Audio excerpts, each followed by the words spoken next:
is News Source Today. Good morning, everybody. Welcome to News Source Today. The time is 6 o'clock. I'm Joel Porter.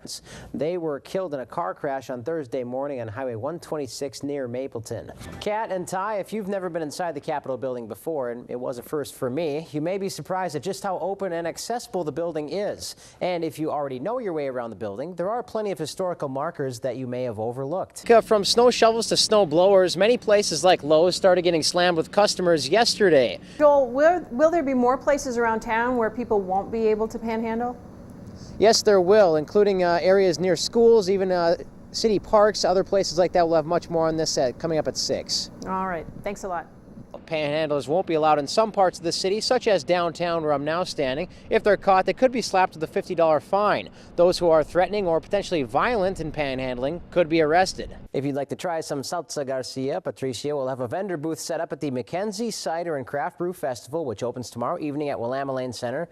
If you're hungry, she's also making tamales. If you'd like to try making your own salsa verde, you can find that recipe on our KMTR page. All the time now is 6:15, and the restaurant business is a cutthroat world where hungry customers with short attention spans have endless choices of sizzling entrees.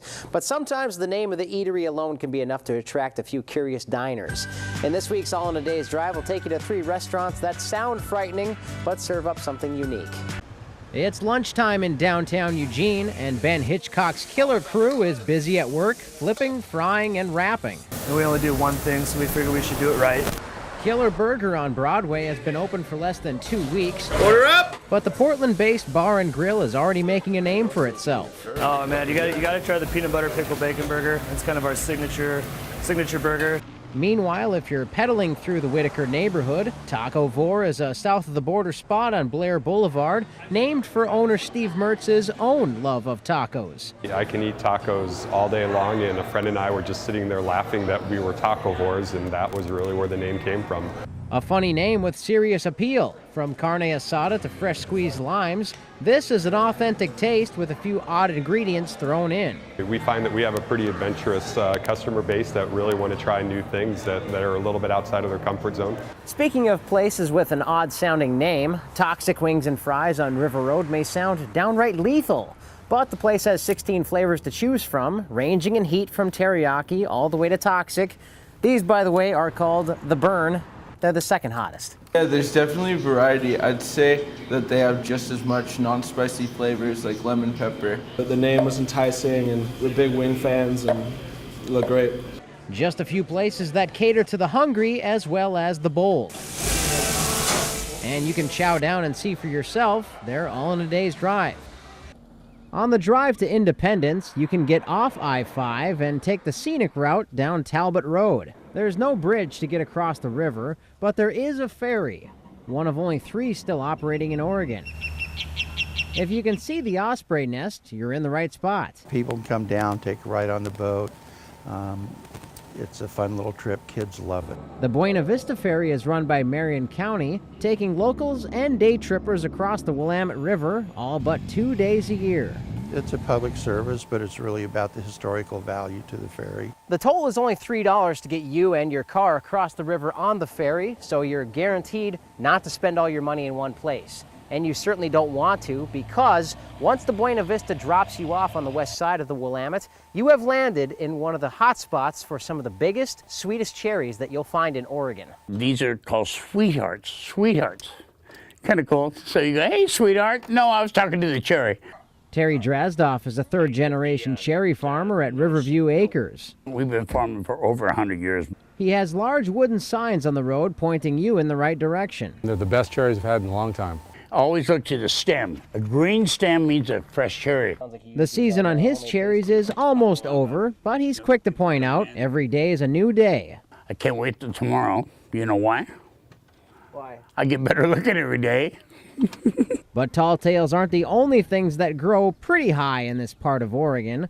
Locals know the area as Hopville, and it's where Rogue Ales grows most of its hops right on its farm on Wigridge Road. It used to be all through Independence, it used to be hops years ago, and it kind of went away, and now it's coming back. Hadn't had a chance to make it up here, and hoping that this will be sort of the now we know our way, we'll get here more often. It's a working farm, turkey and all, but there's also room to play. Just a few off-the-highway destinations that you can find all in a day's drive. Near Independence, I'm Joel Porter for News Source 16.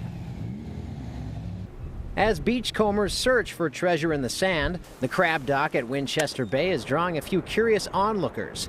And not just the seagulls and harbor seals. When somebody starts pulling and get one, well, you get everybody coming looking, and it's fun, you know. You meet a lot of different people from a lot of different states around. Ed Berticelli and his wife once again traveled from Arizona to Reedsport to bait a few traps, hoping for a limit. Okay, guy, ready? And they now have even more incentive to check the pots, because somewhere in this bay, prize-winning crustaceans are roaming the sand. That would be a very small needle, big haystack. Known as the crab bounty hunt, Winchester Bay businesses say among hundreds of these catch-and-release shellfish, there are a few keepers that carry a big payday. This just sort of adds something to September, you know, that it's a little bit slower month, but as you can see, the weather's still really fabulous out here. Now, there were around 100 crabs that were numbered and tagged and released into Winchester Bay. If you find a crab with a numbered tag, it could be worth $1,000. The main deal is you try to get one that's for size now.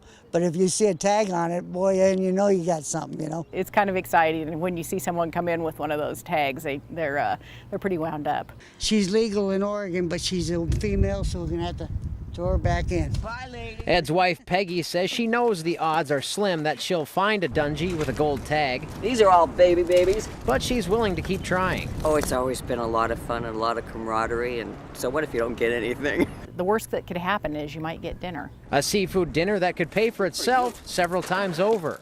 And you can find it all in a day's drive. Near Reedsport, I'm Joel Porter for News Source 16.